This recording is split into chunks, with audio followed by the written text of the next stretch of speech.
ചെങ്കോട്ട സ്ഫോടനത്തിന് കാരണക്കാരായ ഒരാളെയും വെറുതെ വിടില്ലെന്ന് പ്രധാനമന്ത്രി നരേന്ദ്രമോദി. ഉത്തരവാദികൾക്ക് തക്കതായ ശിക്ഷ നൽകുമെന്ന് പ്രധാനമന്ത്രി ഉറപ്പ് നൽകി.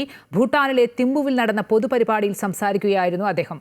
ഭൂട്ടാൻ രാജാവിന്റെ പിതാവും മുൻ ഭരണാധികാരിയുമായ ജിഗ്മേ സിംഗെ വാങ്ചുക്കിന്റെ 70ാം ജന്മദിനാഘോഷങ്ങളിൽ പങ്കെടുക്കാനാണ് പ്രധാനമന്ത്രി എത്തിയത്. बहुत भारी मन से आया हूं। कल शाम दिल्ली में हुई भयावह घटना ने सभी के मन को व्यथित कर दिया है। मैं पीड़ित परिवारों का दुख समझता हूं। आज पूरा देश उनके साथ खड़ा है. ഭാരിച്ച ഹൃദയത്തോടെയാണ് ഇവിടെ താൻ നിൽക്കുന്നതെന്ന് പറഞ്ഞായിരുന്നു പ്രധാനമന്ത്രി നരേന്ദ്രമോദി തന്റെ പ്രസംഗം തുടങ്ങിയത്. ചെങ്കോട്ട സ്ഫോടനത്തിൽ മരിച്ചവരുടെ കുടുംബാംഗങ്ങളുടെ ദുഃഖം മനസ്സിലാക്കുന്നുവെന്നും രാഷ്ട്രം അവർക്കൊപ്പമുണ്ടെന്നും പ്രധാനമന്ത്രി പറഞ്ഞു.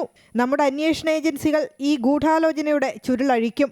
ഇതിനു പിന്നിലെ ഗൂഢാലോചനക്കാരെ വെറുതെ വിടില്ല. ഉത്തരവാദികളായ എല്ലാവരെയും നിയമത്തിന് മുന്നിൽ കൊണ്ടുവരുമെന്നും മോദി പറഞ്ഞു. हमारी एजेंसियां इस षड्यंत्र की तह तक जाएगी. इसके पीछे के षड्यंत्रकारियों को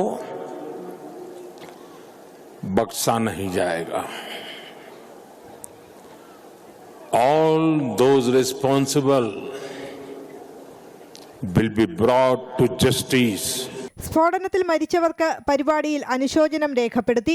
ഭൂട്ടാൻ രാജാവിന്റെ നേതൃത്വത്തിലാണ് അനുശോചന പ്രാർത്ഥന നടന്നത്. Pray for the people who sadly lost their lives yesterday in Delhi. We'd like to pray for them. Las ngachugutugel.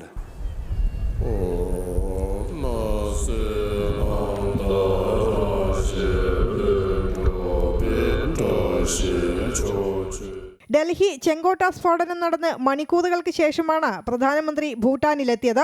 വിമാനത്താവളത്തിൽ ഭൂട്ടാൻ പ്രധാനമന്ത്രി ടോഗ്ബെ മോദിയെ സ്വീകരിച്ചു. ഇരു രാജ്യങ്ങളും തമ്മിലുള്ള ബന്ധം കൂടുതൽ ശക്തിപ്പെടുത്താൻ സന്ദർശനം സഹായിക്കുമെന്ന് മോദി നേരത്തെ എക്സിൽ കുറിച്ചിരുന്നു. News desk Amrita news.